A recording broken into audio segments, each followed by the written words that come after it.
And I am going to share. Gee, sorry about that. I'm going to put you on. Hang on one sec. I just need to grab. Oh, it's not on.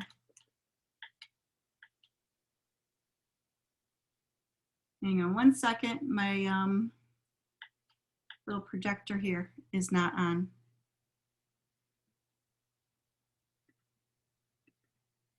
Now I'm having computer issues. It's not working. Okay, there it is. I see it. All righty, there we go. Okay. And I'm going to spotlight the video so it's easier for me to see and hopefully for you as well. Okay, so I have a whole bunch of, notice my muffin tins. This is a good location for you to store some of your pieces that are not baked yet. As a reminder, you guys know that with your clay, as you have it, I would keep it wrapped separately for different colors. Once it touches, you will find that your colors will tend to blend together.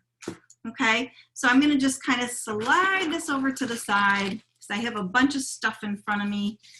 Now keep in mind for your space as you are working, you are welcome to work if you have a piece of the vinyl. Parchment paper for baking works really well too. You could use that. You could use a waxed paper. You could use even, you could use a paper plate, anything other than, you know, just working directly on top of the surface.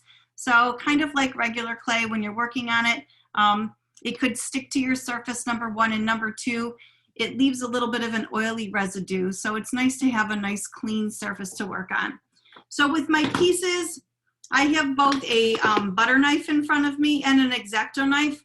My preference, honestly, is to use an X-Acto knife, but if you don't have access to one, you can use a butter knife, just or even a plastic knife for that matter. Just make sure that you really wash it off, especially in between colors. After I had my piece, I was starting just to make it softer by just manipulating it with my fingers. Okay, and notice the shape that I'm making. It's more of a square or like a rectangular shape, and I'm trying to make them all about the same size. So I started flattening them out with my fingers.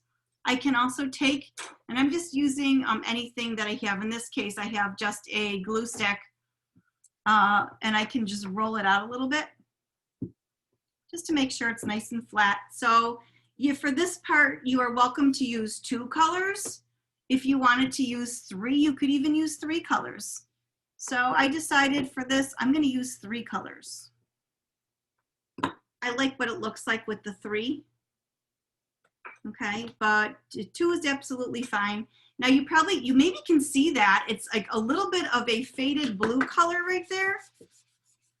I can wipe it off with the tissue, but that's what I'm talking about with your workspace. Like if you're working with certain colors, keep in mind that they will leave a little residue on your surface. Okay, so I have 3 flattened pieces. Now the piece that's going to go on the outside is going to be the one that I lay down first. Then I'm going to have a middle piece. In this case, I have this like golden color. And then for the top, this is going to be my next piece. So I have all 3 of them together. And I'm making like a sandwich. So those are my 3 pieces. Okay, I'm going to take my roller again. And I'm just going to roll them together a little bit, like so. This is where the knife comes into play. So I want to make sure that I go and have them even. So last time I did this demonstration for my other class, I used the butter knife.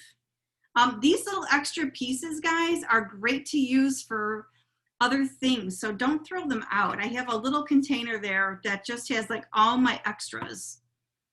So, and I'm going to cut this one too. Okay, so again, I have these extras. You know what these would be great for? Making more marbled beads. So that's a good thing. All right, and then I'm just going to go ahead and trim this up. So here's the one.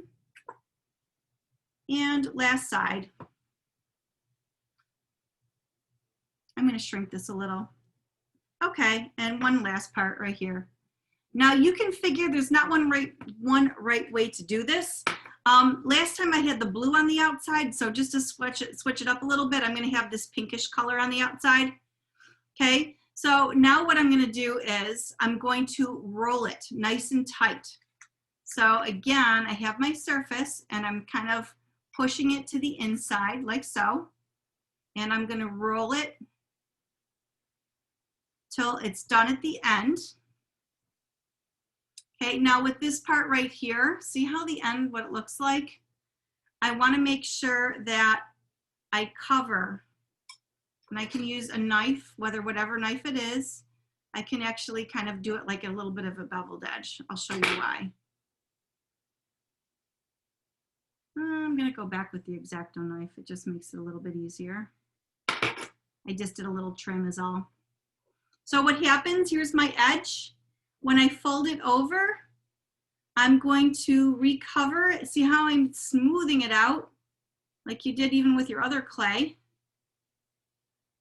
So that way I don't see any of the other colors. Now right now it still looks a little bit bumpy. So before I do anything else with it, I'm going to take this and I'm going to roll it. And I'm going to kind of make like the snake and kind of just push it out with my fingers just a little bit. Now I say you kind of roll it up like I just did, like you would roll up a blanket or like a sleeping bag or something like that. So when I decide how wide I want it to be, like what it's gonna, how thick of a circle it's gonna be, then I can stop. And before it was too chunky, so I'm rolling it out. And actually, if I roll this out enough, I can make all of my 6 beads out of this one piece. Okay, so I think I'm gonna be done. I like the size of this one. So the next thing I need to do, I like keeping my tools clean. So whether it's an X-Acto knife, I can actually just wipe it off with a tissue. If I'm using a butter knife, likewise, I can wipe it off with a tissue. The first piece at the end is you're not actually going to use, that's scrap because it doesn't look nice and you want to make sure that it has a wonderful look to it. So this end is going to be a scrap piece. This I can use to make something else, so I'm going to keep it to the side. Okay, look at that nice swirl that I have going on in there. It's what you want to look for. Now there's a couple of things. When you go to cut this, make sure it's not too skinny, because in order to make one of these pieces of bead, you actually have to put a hole through it. If it's too skinny, then when you go to put your paper clip through it to make the hole, what's going to happen, it's going to break it apart and then you're going to have to start over again. So a good rule of thumb, and if you want to take a look at the screen about the thickness, it's a little more than like, I don't know, about 1/3 of an inch. So I'm going to just slice it down carefully, not to misshape it. And this is what I have. Take a peek. So here's my one. This is what I worked with earlier for the other class. Okay, so those were the colors I selected earlier. And I want them all to be about the same size. So I'm going to cut a few of them. Okay, now here's where a lot of people make a mistake, and this is what I would really like to go over with all of you. Now that I have these, one thing which is key, I want the swirl to show when I make a piece of jewelry. So what needs to happen, I need to make sure that when I put a hole in this, that it doesn't cover up that area where I have the swirl.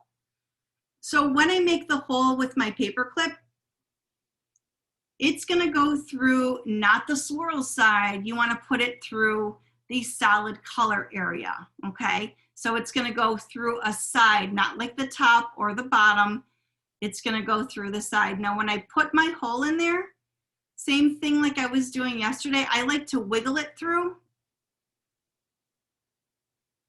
And once I wiggle it through, then I kind of play around with it a little bit just to make the opening a little bit bigger. I'm sure you recall from yesterday what happens if I don't make that hole any bigger. when you go to bake these, you're going to be really disappointed because it's going to be, the opening is going to shrink, and then you're not going to be able to use these to make jewelry out of. So this is the size of the opening. Granted, I'm holding it close to the camera, but you want to make sure that it's big enough, and that way if you have any edges that are not smooth, you can just quickly smooth them down with your fingertips. Okay, and then you can either put them on a skewer. You could put them, and if you put them on a skewer, the skewer is a little bit bigger. So wiggle it on like so. So that way you don't break, you don't want to break your bead. Now keep in mind, look at the thickness of the skewer. So this is why you need to be careful and make sure that you don't make those too skinny. All right. I cut off my end piece from the other class, and this is my end piece. Look how skinny it is. That would make a horrible bead because it's way too skinny. That would not work. Okay, but it does make a really good scrap piece, so I could use that instead. Okay, so for your pieces, when you're done, notice again that they are not touching on my skewer, so the colors won't mix together. There's some space in between them, like so, and you can either, you know, put them on a piece of paper. If you put them on an actual just like notebook paper or anything, guys, if you leave them for a while, you're gonna see that when you pick up your beads, you'll probably have like a little oil spot on your paper. You didn't ruin anything, but just so you know, that's because these do give off a little bit of an oily film on them, okay? And you would have enough here to do all of them. You are welcome to do more than 6. And again, keep in mind for this unit, guys, I'm gonna give you the opportunity, if you want extra credit by making more things, then you could do that, okay? At this point, I am going to stop recording. So give me one quick second, and then,